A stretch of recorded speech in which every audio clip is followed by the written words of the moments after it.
کہ اعتکاف کن کن چیزوں سے ٹوٹتا ہے، اعتکاف کن چیزوں سے ٹوٹ جاتا ہے۔ سب سے پہلے وہ چیز جس سے روزہ ٹوٹ جاتا، جب روزہ آپ کا ٹوٹ گیا اعتکاف بھی آپ کا ٹوٹ جائے گا۔ اب ایسی صورت میں جو شخص سنت اعتکاف میں بیٹھا ہو، اگر 10 دن کی اعتکاف سنت ہے، آدمی 1 دن کی بھی اعتکاف کر سکتا ہے، 2 دن کی بھی اعتکاف کر سکتا ہے، 1 گھنٹے کا بھی اعتکاف کر سکتا ہے۔ بلکہ میں تو یہ مشورہ دوں گا کہ جب نماز کے لیے آپ آئے، مسجد کی گیٹ پر آئے، آپ اعتکاف کی نیت کر لیں کہ میں اعتکاف کی نیت کر کے جا رہا ہوں۔ اس سے ڈبل فائدہ یہ ہوگا، آپ کو نماز کا بھی ثواب، جتنی دیر آپ مسجد میں بیٹھ کر تسبیح پڑھیں گے اس میں بھی آپ کو اعتکاف کا بھی ثواب، جو وقت مسجد میں گزرا وہ معتکف کی حالت میں آپ گزریں گے۔ اسے نفلی اعتکاف کرتے ہیں۔ یہ اعتکاف نفلی ہے، 10 دن کا اعتکاف جو ہے وہ سنت اعتکاف ہے۔ تو اس میں اگر روزہ ہمارا ٹوٹ گیا، اب ہمارا اعتکاف بھی ٹوٹ جائے گا۔ اب ایسے حالت میں اعتکاف کا قضا 1 دن کا ہوتا ہے، اگلے دن ہم قضا اعتکاف کی نیت کر کے بیٹھیں گے۔ بقیہ اگر دن بچا ہوا ہے تو وہ اعتکاف ہمارا نفلی اعتکاف ہو جائے گا۔ اسی طرح سے ہم بغیر کسی شرعی عذر کے مسجد سے باہر جاتے ہیں، ہمارا اعتکاف ٹوٹ جائے گا۔ ہمارے پاس عذر کیا ہے؟ شرعی عذر یہ ہے کہ رفع حاجت کے لیے ہم جا سکتے ہیں مسجد سے باہر، ہم اپنی ضروریات کے لیے جا سکتے ہیں۔ اب اس میں مسئلہ یہ سمجھ لیں، ہم رفع حاجت کے لیے گئے اور وہاں جانے کے بعد معلوم یہ چلا، ہم نے یہ دیکھا کہ واش روم میں پہلے سے ہی کوئی ہے، اب وہاں پر ہم کھڑے ہو کر انتظار کر سکتے ہیں۔ اسی دوران ہم کسی سے گفتگو بھی کر سکتے ہیں، گنجائش ہے۔ اب اگر واش روم سے نکل گیا، ہم گفتگو اگر وہاں جاری رکھے ہوئے ہیں یا وقت وہاں پہ ضائع کر رہے ہیں، ہمارا اعتکاف ٹوٹ جائے گا۔ چونکہ اب یہ ہماری شرعی عذر نہیں ہے، شرعی ضروریات نہیں ہے۔ واش روم جیسے ہی خالی ہوا، ہم وہاں گئے، رفع حاجت کیے اور ہم اپنے فارغ ہو کر کے مسجد کے اندر لوٹ آئے، ہمارا اعتکاف نہیں ٹوٹے گا۔ اسی طرح سے ہم وضو کے لیے مسجد سے باہر جا سکتے ہیں، وضو کر کے ہم پھر اندر آ جائیں۔ اس میں ایک اور مسئلے کو سمجھ لیں، بہت سارے حضرات اس میں غلط فہمی اختیار کرتے ہیں کہ ہم وضو کرنے کے لیے مسجد کے حدود سے باہر جا رہے ہیں اعتکاف کی حالت میں، تو جلدی جلدی وضو کر کے ہم واپس آ جائیں۔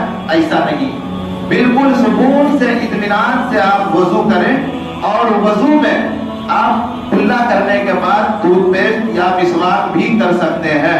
دوران وضو الگ سے اجازت نہیں ہے آپ کو مسواک یا ٹوتھ پیسٹ کرنے جانے کی۔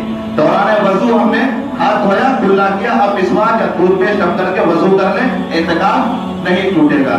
اسی طرح سے اگر کسی شخص کے پاس کھانا پہنچانے والا کوئی نہ ہو، اگر کوئی کھانا پہنچانے والا یہاں نہ ہو تو آپ جا کر کے کھانا لا سکتے ہیں، کھانا کھا سکتے ہیں، اس کی گنجائش ہے۔ اسی طرح سے اہم مسئلہ ایک اور سمجھ لیں کہ دوران اعتکاف کسی شخص کو پہلے سے معلوم ہو کہ فلاں دن فلاں وقت مجھے کسی کام سے باہر جانا ہے، یا مثال کے طور پر یہ سمجھے کہ کسی کا پیپر ہو، امتحان ہو، تو وہ اعتکاف کے وقت یہ نیت کر لے کہ فلاں وقت فلاں دن اتنے بجے سے اتنے بجے تک کا وقت میں اعتکاف سے خارج کرتا ہوں، میں جاؤں گا امتحان دے کر کے پھر اعتکاف میں آ کر کے میں بیٹھ جاؤں گا، تو وہ اعتکاف نہیں ٹوٹے گا۔ اسی طرح سے اب جب ہم اعتکاف میں بیٹھ جائیں گے تو ہم کسی کی عیادت کے لیے باہر نہیں جا سکتے، کسی کی میت پہ ہم نہیں جا سکتے۔ عموماً یہ دیکھا جاتا ہے کہ نانا کا، دادا کا، چچا کا کسی کا انتقال ہوا، لوگ ایک دم مسجد سے باہر گئے، جا کر کے نماز جنازہ بھی ادا کی، مٹی بھی دے کر کے آ گئے، آپ کو معلوم نہیں، آپ کا اعتکاف ٹوٹ جاتا ہے۔ کسی کا بھی انتقال ہو جائے، اب یہاں سے بیٹھے بیٹھے ان کے لیے دعائیں مغفرت کریں، آپ کو باہر نکلنے کی اجازت نہیں ہے۔ اسی طرح سے بہت سارے ایسے ہیں، حدود مسجد کے اندر میں آپ وقت گزاریں، حدود مسجد سے باہر اگر فضول کا نکل کر کے آپ گفتگو کرتے ہیں، باتیں کرتے ہیں یا گھومتے ہیں، آپ کا اعتکاف ٹوٹ جائے گا۔ تو یہ سب اعتکاف کی چند شرائطیں تھیں، باقی جو حضرات بیٹھے وقت ہو چکا ہے، میں رہوں گا، آپ معلوم کرتے رہیں، انشاءاللہ جہاں تک ہوگا میں بتاتا رہوں گا۔ تو اعتکاف ضرور بیٹھیں، اور اعتکاف میں بیٹھیں تو یہ سوچ کر کے بیٹھیں کہ میں اللہ کو راضی کرنے کے لیے بیٹھا ہوں، حضور کا وقت ضائع کرنے کے لیے نہیں بیٹھا ہوں۔ اور ایک اور گزارش کروں گا کہ اعتکاف میں بیٹھیں تو اللہ کے واسطے موبائل لے کر کے نہ بیٹھیں، یہ موبائل ہمارے عبادت کا سب سے بڑا دشمن ہے۔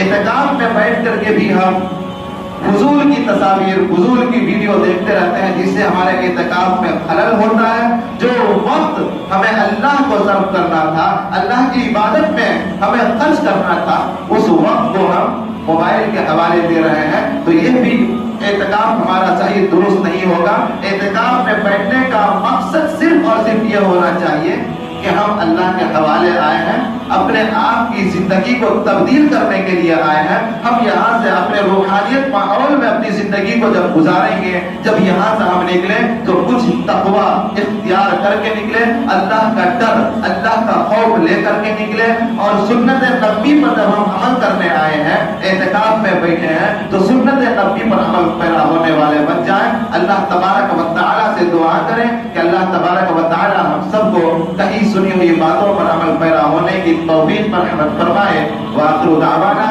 ان الحمد للہ رب العالمین۔